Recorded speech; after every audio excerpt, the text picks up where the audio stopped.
Philip K. Dick's Impostor, which was written in 1953, spoke to me on many different levels, primarily because of two issues that it raises, or really three things. One is the issue of technocracy, the other is of the infringement of martial law and the kind of ambiguity of law in general, about how in certain ways that law is an illusion, that it doesn't really exist in a very fundamental sense.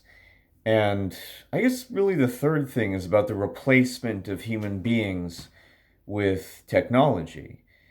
In a nutshell, the story is about a protagonist who's perfectly benign, perfectly innocent, just normal, upstanding citizen. His name is Alhim, but he's arrested under the suspicion that he is an android imposter who is claimed to have a device in its body that can detonate and destroy planet Earth by ruining its defenses.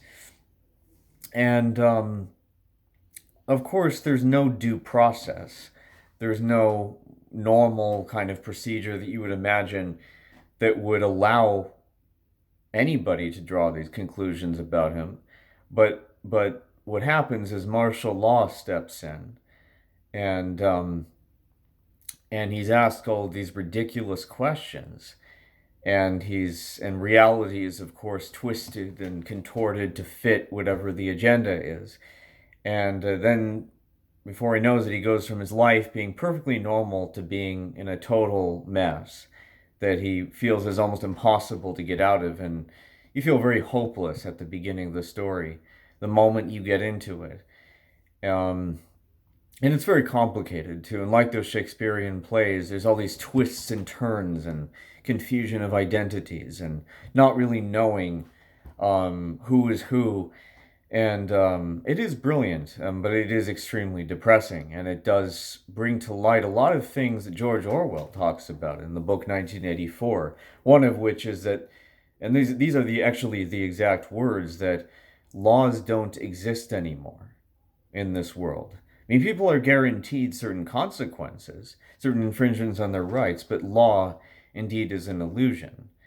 And it's and that makes you wonder about the many different ways that it can be redefined in a kind of a dystopian society, and ultimately the ways that it's very low on the totem pole, the way that you could see in the reality, in the real world, the way that laws can be so far down on the totem pole, including government as well, that really they are just pawns for systems that are way higher up. And but that's really a whole other story. That includes a lot of research I've done into oligarchies, aristocracies.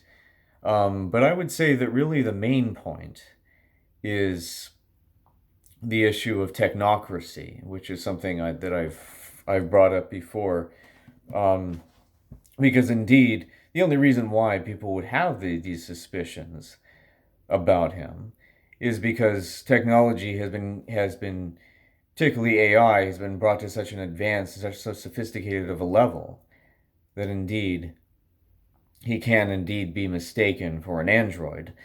Um, and the whole dichotomy between what we call human consciousness and artificial intelligence gets brought into question. The idea that AI can be deified in the same way that human consciousness is. And I'm not saying that I think human consciousness is on such a divine and human level and that it's flawless, but it certainly indeed cannot be, has to be, um, indeed placed on a much higher level than something that is merely programmed and designed to carry out certain functions, but it doesn't ultimately have the ability to be aware of itself or reflect on its own experiences. Um, and but those lines begin to be blurred, and have been blurred for a very long time in this society, in the world that Philip K. Dick talks about. And he's very good at.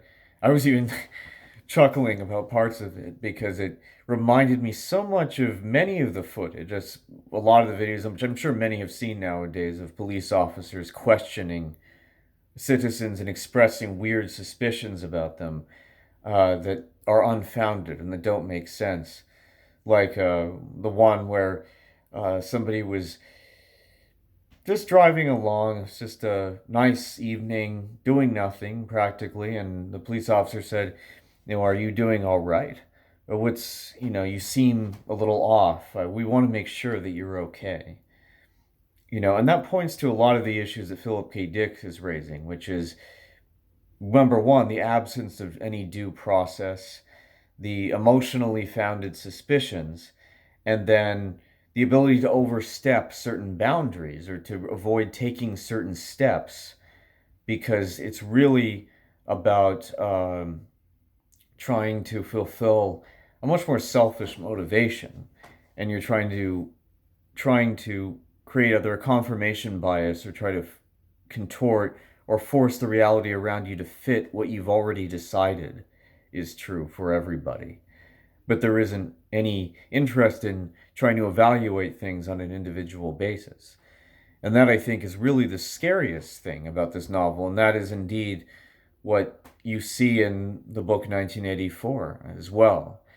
Um, and Even though 1984 does indeed delve into things on a more maybe psychological level, I would say it still foreshadows many of the same problems.